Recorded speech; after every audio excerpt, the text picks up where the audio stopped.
Boys Bleed is a fantasy adventure short novel written and illustrated by Sandro Sebastian.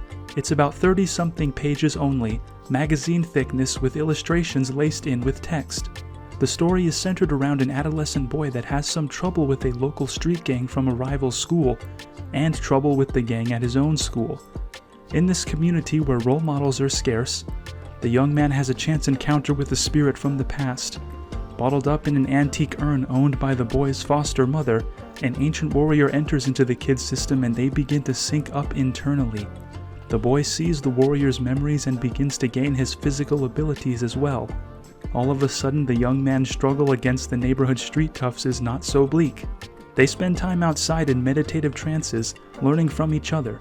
What follows is an account of what another kid witnessed when happening upon our hero one afternoon.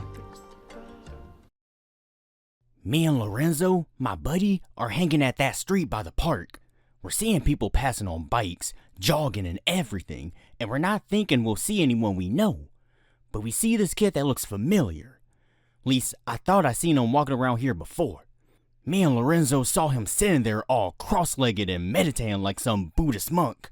We cracked up a little. We were hanging at this park over there, north of Marin Street. The Caden High School kids go there and chill. At Caden High, we're always hearing about fights and rivalries between us and Junsi High. Lorenzo and me never took sides officially, I guess, but when you're a student at Caden, you stick up for the rep. It's just how it goes.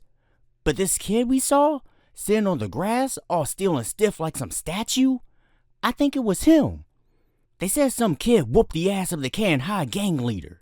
They're called the Leather Knuckles, and the leader, Westerner, is this kid that no one messes with. Don't know what makes Grass Meditation Boy over here so sure of himself.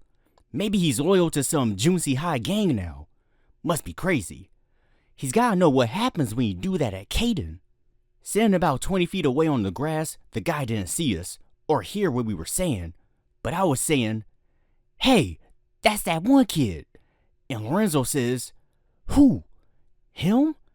Do we know him?" I said, "Nah, we don't, but he's the kid that beat up Wesner." "I heard about that," Lorenzo said.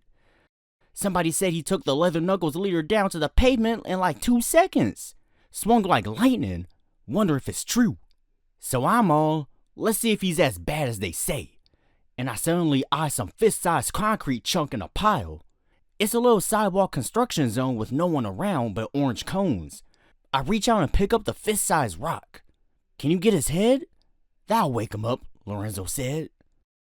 So then I arc my arm 1 time, 2 times, judge the distance, and heave this overhead lob. The rock flies in a perfect arc with that unsuspected Nancy still sitting perfectly still, his back facing us. He ain't moving while the projectile barrels down toward him. Damn fool won't even see it coming. Lorenzo and I are silent and still. Rock gets closer, about to knock him one.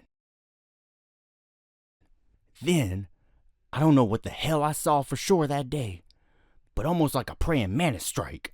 The kid who just moments before wasn't twitching a muscle while he was in that meditation mode or whatever, jerks his head sideways and the rock, in full downward trajectory, sails clean past his head. And listen here, not only did the guy dodge the rock like he saw it coming from behind, but extended his right hand and caught the thing before it hit the ground just in front of him. Bare hand. No pain. No flinch. Lorenzo and me are freaking out here. "The hell he just do?" Lorenzo said. "This freak got eyes in the back of his head or something," I say. And after that, with us frozen still, the kid turns to us and stares. He's still maybe 20 feet away and stands, gaze on us unbroken. We're not sure whether he's coming over or not. His face looked serious. But after maybe a 5-second stare down, he actually smiles. We are confused.